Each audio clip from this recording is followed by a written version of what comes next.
Hi, my name is Matt, and I do videos about improv, mostly out of fun, and hopefully do more stuff on this channel. Yeah, I posted another video, and someone commented that they were looking for advice for piñatas and Spokanes, what to do inside the source scene to be able to create really great, like, second beats, spokes, whatever you're doing. And I think the advice that I have there is the same advice I would give anybody who's trying to do really great scene work, but we're just going to change the emphasis whenever we're doing a Spokane or anything where, like, the next beat, there's a big emphasis on the next beat. So the advice in this video, if you're doing something a little bit more organic or theatrical, something that's like closer to a mono scene or a narrative style of improv, or you're doing like more organic stuff, like Chicago style improv, some of the techniques that I'm going to emphasize in this video, they'll still be important there, but you don't want to go, you don't want to be as sharp and kind of have a really high attack. You'll want a different balance. So the advice for making sure you have really crisp second beats and you're producing lots of joke opportunities is to do a lot of character justification and what I like to call underlining. So what does this look like inside of a scene? So inside of a scene, someone does something, either you do something or somebody else does something, and you want to just take a little bit of time to like underline it and say like, hey, let's like dig in on this idea really quickly. So an example of this is you can do it really simple, like take any opportunity that you do something as like an exercise. You can do this at the very beginning of your of your practice, a little justification circle, and you just take any innocuous thing and give it like a quick, simple justification. It really doesn't have to be funny. It doesn't have to be weird, right? The emphasis should be on something like normal. So an example is like, so what it might look like as an exercise is someone gives you a quick line of dialogue and then the next person in the circle justifies it really quickly. So someone could just say, hi. The next person goes like, oh yeah, he says hi to everybody just because it makes him feel like he's being nice, or he thinks that it makes other people's day, right? The next person would be like, oh, I've just made eggs for us this morning. And it's like, because he's secretly trying to let this other person know that they're not healthy. Like it's a wife telling a husband, like, if you don't eat healthier, you might die of a heart attack.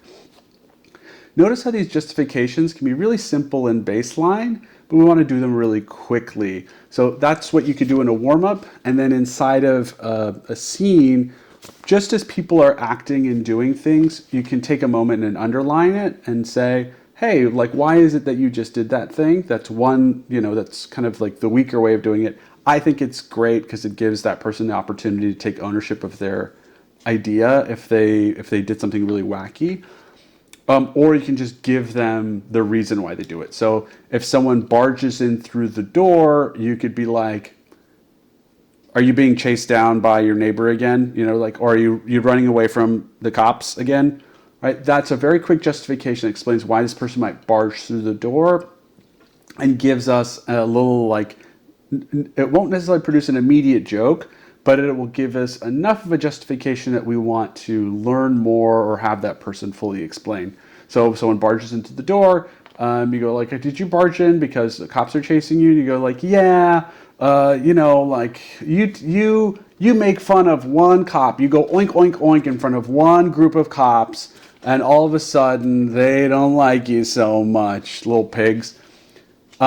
See how quickly we got from a behavior coming in through the door, saying hi to somebody, and then now we have a little story about this person that tells us how we might produce game moves, right? How we might produce opportunities to see them play out that behavior or be that person, or to heighten or explore who they are personally, and it adds richness to the character. But if we blow past everything somebody does and we just watch the character kind of live, we never get like a story about who they are, so we can't produce jokes, right? So if someone barges in, nobody addresses the fact that he barged in, and then he just starts eating a sandwich out of your fridge, and then starts telling you that he's going to like create a new pizza shop. What's it called? If we all treat that as normal and none of that is a joke opportunity, none of that is like a strange behavior, the audience doesn't have a reason to laugh. And you'll notice I'm using like Kramer as the example there, right? And if you watch episodes of Seinfeld, there's kind of a commentary or there's a running gag behind each one of those steps, right? Kramer has a scheme, Kramer barges in, and he gives a short explanation as to why he's barging in. And if he's rummaging through Jerry's fridge, they kind of like do like plays on that gag, or he like comes over, makes a full sandwich, or he comes by and complains about the food. So again, what we want to do is in a scene, take two steps. Number one, I'm seeing something, I want to underline it. And secondly, I want to justify it. I want to give a short story. The other piece of this, you are constantly doing this for yourself, and you're also constantly doing it for the other person. So if someone goes like, "Why are you a bully?" Or they catch you bullying someone, and they go, "That's not very nice." You could fight back and say that is very nice, or you could say, "I'll do it again," like I don't care who sees me bullying. But the stronger choice is to immediately justify it. Well, stop bullying people, but it makes me feel so big, right? Now we understand that this person might have a complex, and their philosophy around bullying somebody, their explanation, their justification, the way that they live their lives is to try to make themselves feel big. And we can take that behavior and explore it, or we can heighten it, right? What are other places where he was going to act inappropriate with children or wherever it is, where this need to feel big is more important than being like a human being or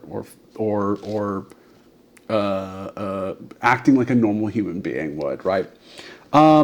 One mistake that I see that's really common that should be avoided whenever we're justifying is making justifications that take away ownership or responsibility. So what do I mean by that? So if someone says, "I bully people to make myself feel big," they have full ownership, right? They fully believe that they have complete free will. They think that is a good idea, and it's an idea that sprung from them from a place of their own power, right? But if someone says, "Oh, I bully people because I was bullied as a child and I always just feel so insecure," this is a tragic person. This isn't a comedic person, because a tragic person has a wound and they can't help their own kind of faults. So you'll notice a lot of like early improvisers, whenever they're coming up with justifications, especially if they're justifications around them being a bad person or stupid or something like that, our human reaction is to push off blame and to avoid ownership. And that will kill comedy.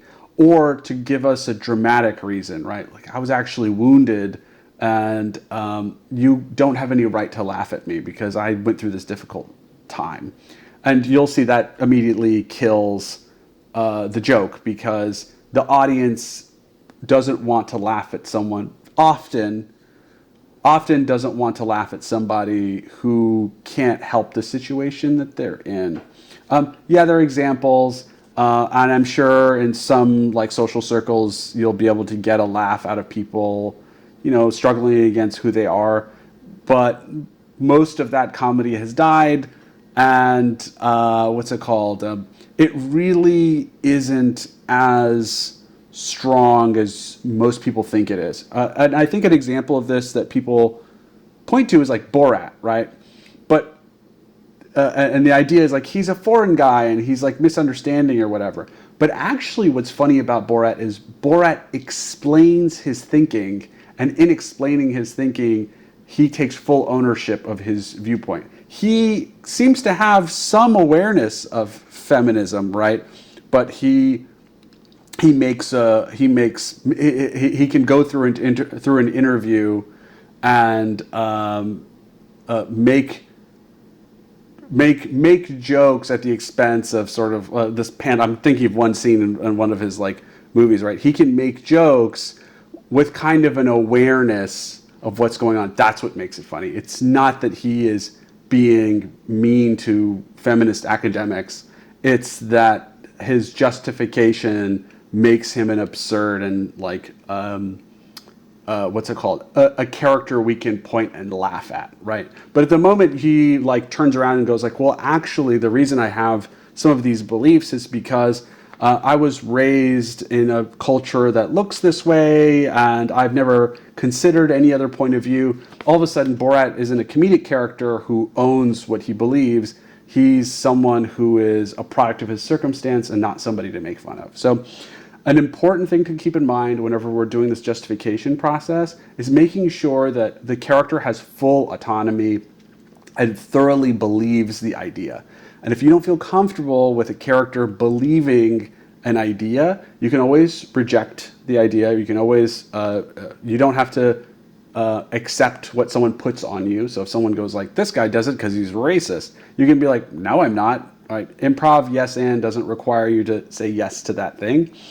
But also, if you find yourself going like, I think this is a funny idea, but I feel uncomfortable making the justification for it, that's a good sign that you shouldn't do that joke.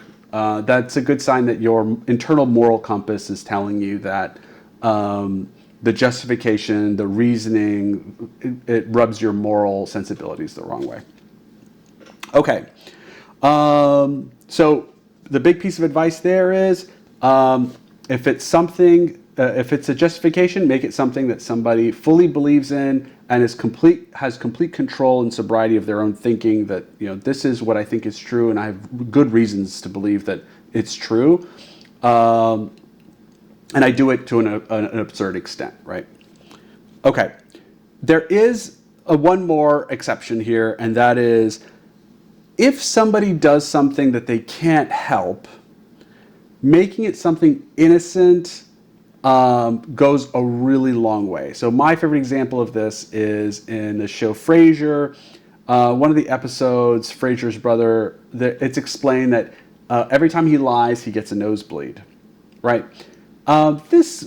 Yes, he can't help getting a nosebleed, but this gag works because he's lying about things he shouldn't lie about. So there's kind of a moral. It's like, you know, when a greedy guy goes like, well, if it's so bad, may God strike me down, and like a lightning bolt hits him. That's funny, right?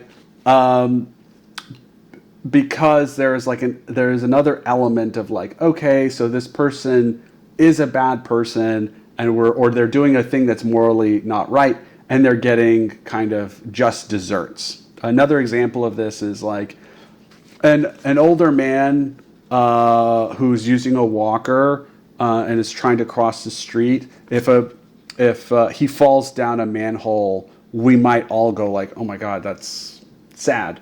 But if just before he falls down that manhole, he goes, stupid kids, you're all ugly, and then he falls down the thing, we all laugh. And the reason for that is, yes, he can't help his situation, but it does feel like just desserts. So the reason why in improv you kind of want to avoid these choices is because it requires a lot of writing and forethought. But if you ever see it as an example on television, or you do a show and you catch something like this happening where the person can't help it, but you're still getting lots of laughs, it could be that you're playing on the right side of innocence and the joke got played out in a very specific way. So another thing to keep in mind whenever you're doing justifications. All right. How to practice this in kind of your day-to-day life. And I think it's a really good thing, like it's a good tool to use in, personal conversations. But I also think like, in scenes, it can be as easy as this, and you really don't have to force it. So I would say take guesses about who people are based on what they've done and be generous about it. I think some people, whenever they hear about justification, want to force wacky justifications on other people, and you can do that. Um, it's not necessary. So justifications can be reasonable, pretty reasonable. So that earlier example, or here's another example. Someone says, I just don't like making assumptions about other people. I like to always assume the best. That's a reasonable, point of view, reasonable justification. And for a lot of people, they would be like, hey, there's no joke there, so I shouldn't use that justification. Well, what we really want to do is take a reasonable idea and militarize it. Have that person, you take that reasonable thing that human beings generally agree you should do. Don't make assumptions about other people, and put it into a funny place. So, for example, hey, like I know you don't want to make too many assumptions, but like your employees leave your office with bags with dollar signs on the front of it, and I think you're going out of business.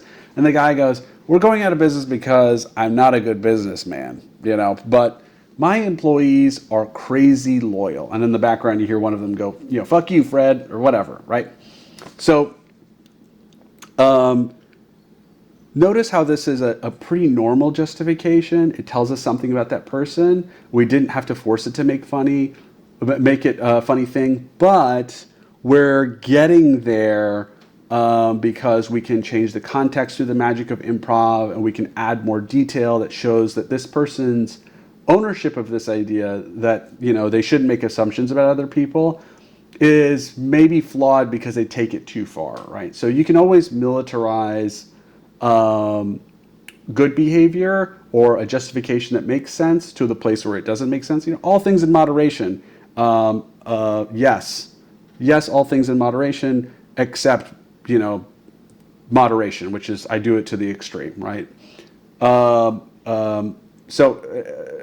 was kind of like a very meta joke, but the point all being that whenever you're kind of living your day-to-day life, if you want to do this as an exercise, take a little bit of moment of curiosity and just go like, hey, do you do this for this reason? And people will feel kind of delighted that you're noticing them and taking a bit of curiosity as to who they are, and they'll explain. Someone you might go like, oh, do you never put sugar or milk into your coffee because you don't want it too sweet? And someone will be like, yeah, it gives me a headache or whatever else. And it's a good place to start a conversation. It's very light and very easy. The other thing that you can do is with yourself, sit around and like explain to yourself why you do certain things. Having like quick little justifications will also give you a little bit of lightheartedness about who you are. So, for example, I like to wear the same thing every day.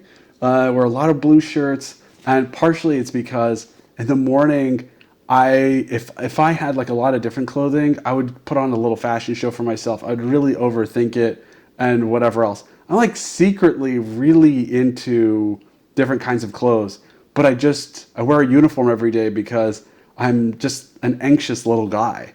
That's a little moment of self-discovery, and I don't need to write comedy. I don't need to write a stand-up bit about it or anything like that. But even having a little moment of noticing those things about yourself can make life a little bit more lighthearted, can help you not take yourself so seriously, can also give you some more confidence, right?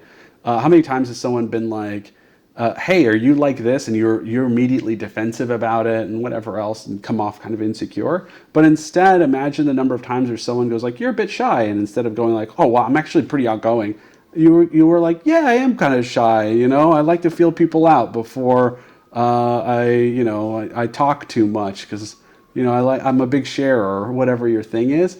It can be really endearing to the right kind of person who really does want to know who you are. So, to give you our little recap, in any kind of scene, what we want to do is point out things and underline them.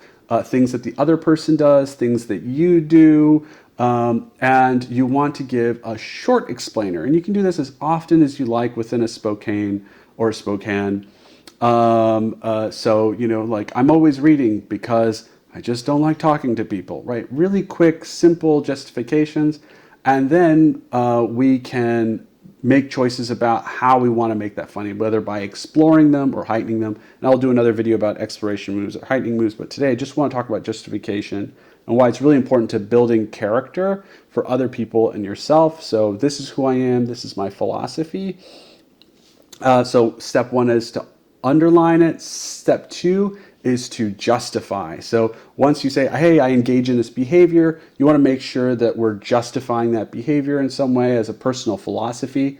And whenever we're making that personal philosophy, we want to make sure that we completely own it. I believe this because I think it's a sensible, right thing to do. Someone is in control, which means they're not a victim. They aren't forced to do something. They aren't like morally or like emotionally injured. This means that they can do things from a place of strength. And when they do things from a place of strength, it's funnier whenever we watch them fall. It's funnier whenever we watch them kind of suffer the consequences of holding too tightly to their ideas. In another video, we can talk about once we have a justification and once we have a solid idea as to what we want to do with that character, how we can use heightening and exploration to find new beats and produce even more laughs now that we know a critical piece of information about a character. I hope this is helpful. If there are any other questions that you have about improv, please drop them in the comments and I'll produce a video answering it. I've also thought about doing videos where if you send me like a comedy clip or a YouTube video or something and you want an explainer, like, hey, like why is it that this joke is working, or can you break this down and explain it using premise and game and heightening and exploration, all these terms, I'm happy to do it. I'm going to try to put up more videos and hopefully y'all like them. Comment, share, subscribe. I'm still very new to this, so thank you guys for all the encouragement.